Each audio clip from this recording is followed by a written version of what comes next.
Elon Musk tells Don Lemon, quote, contract is canceled, end quote. Now, in a moment, I'm going to speak exclusively with Don Lemon, and he has clips of the nearly hour-and-a-half interview with Musk. Clips like this one that we received from Don's production team.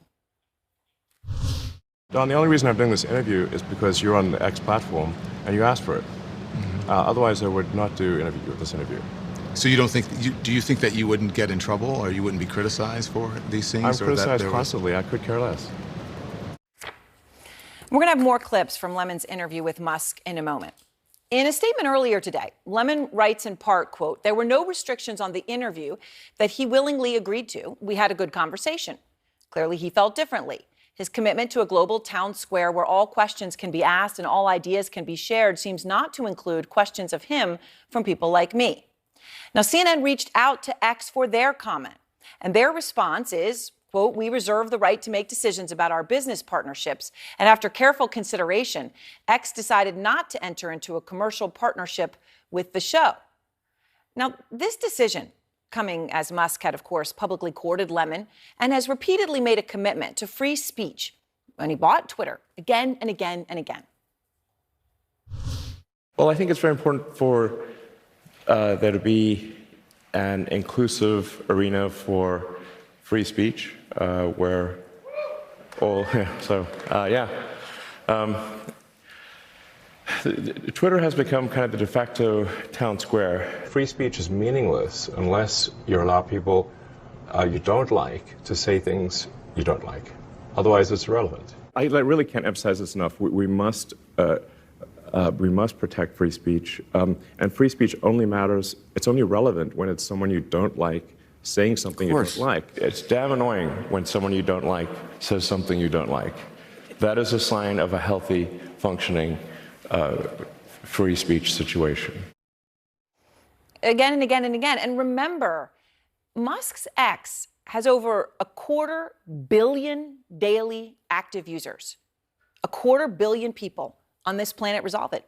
Use it. It is the town square. And joining me exclusively out front is Don Lemon. So Don, you do this 90-minute-long interview with Musk. You sit down with him. This is the culmination. He had actively courted you to come on. One of his tweets, have you considered doing your show on this platform? Maybe worth a try. Audience is much bigger.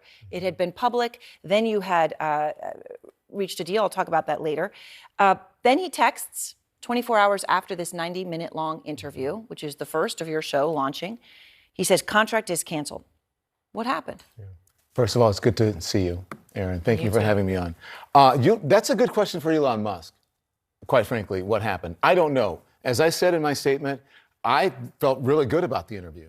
I said to him as we were doing the interview, and it was tense at moments, but you've been involved in tense interviews. Yep. I said to him, I think it's good that people see folks like you and I who have different worldviews come together and talk, as he says, have free speech. Free speech is only important when someone you don't like, or I would say someone who doesn't have your same point of view, or someone is, if they're allowed to speak freely and to say their point of view. Apparently that doesn't matter to Elon Musk. It's just for maybe talking points for him or rhetoric, because it doesn't seem to matter when it's about him, questions about him from people like me. All right, so when you said that, I wanted to play some of the clips because some of them are illuminating. These are clips that you shared with us. This is a part of the conversation with Musk where you ask him about hate speech. Here it is.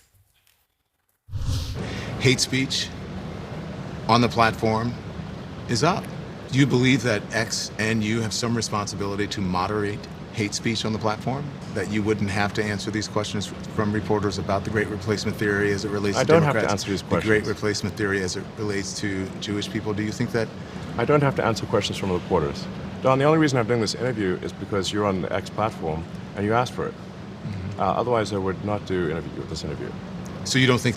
Do you think that you wouldn't get in trouble or you wouldn't be criticized for these things? I'm criticized constantly. I could care less.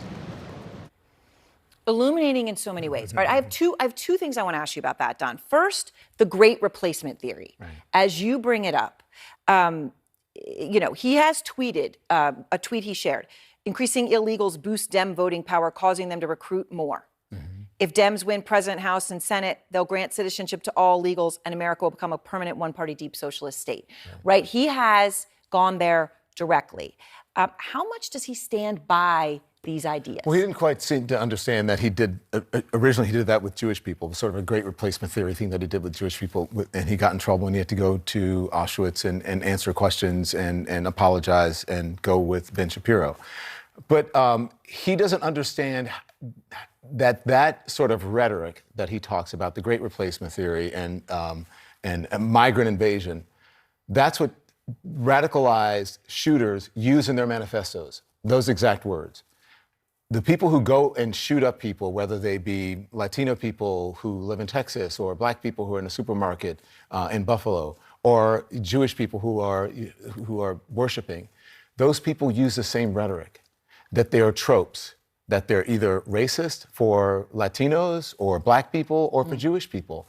And I wanted to know if he felt any responsibility as someone who has one of the largest social media and information platforms in the world. 250 million people. A 250 million people. I think it's 455 or 500 million users a week. And it doesn't seem that he feels that he has any responsibility with that because he seemed really averse to facts.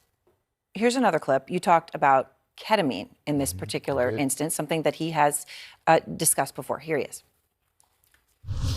You talk about your ketamine use and depression. You also have said, and the reason I should say, the reason I mentioned the ketamine prescription on the X platform was because I thought maybe this is something that could help other people.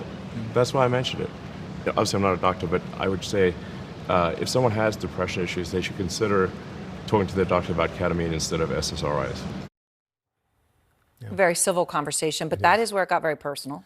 Well, it got personal, but I didn't put that out there. He has spoken very freely about his use of, those are prescription drugs, but about his use of ketamine. I would not have brought it up if it was... on X, he posted it. He posted it. Yeah. And so I would not have brought it up because that's someone's personal information. So I asked him about it.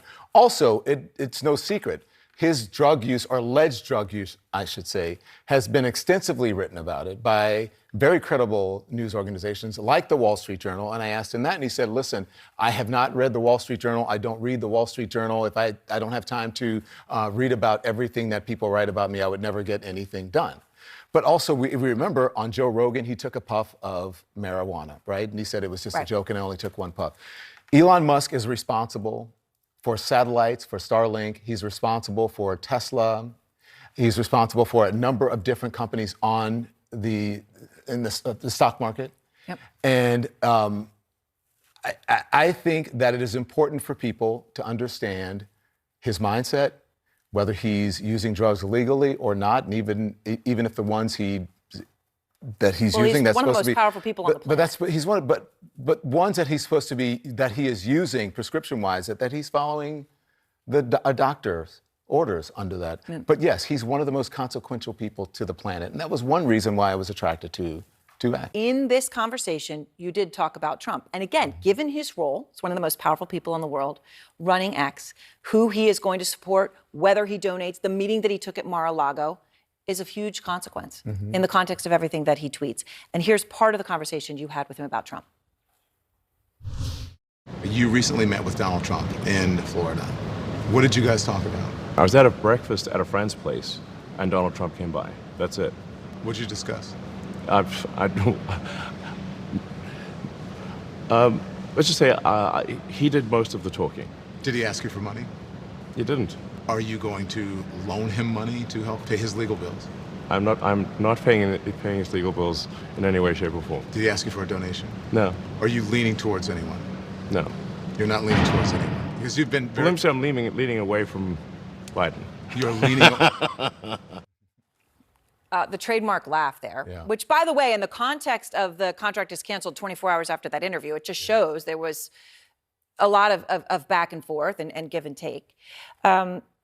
What did you take away from his comments on politics? Well, he says he's not going to endorse anyone now, but he may do it later. He says he's not going to give money to anyone now, but he may do it later. You never know with him. He may, be endorsing someone now on the platform. But, what's interesting to me in all of that and all these questions that, about what people are asking me, what I asked Elon, what happened, what did I do? Yep. During the course of that interview, I never raised my voice. I told him you know, I think this is important for people to hear, especially considering how the type of discourse that we're having in the country right now. And he supposedly says this is a public square for all. Maybe we're learning that a public square should not be privately owned by someone who doesn't think that there should be any moderation on that platform. So it was interesting because at the end, I could tell that he was upset, and he was uncomfortable. It was tense, and I said, listen, I'm not trying to make you uncomfortable. As a matter of fact, I would go and have a beer and hash these things out. You and I do not disagree. You and I do not agree on much.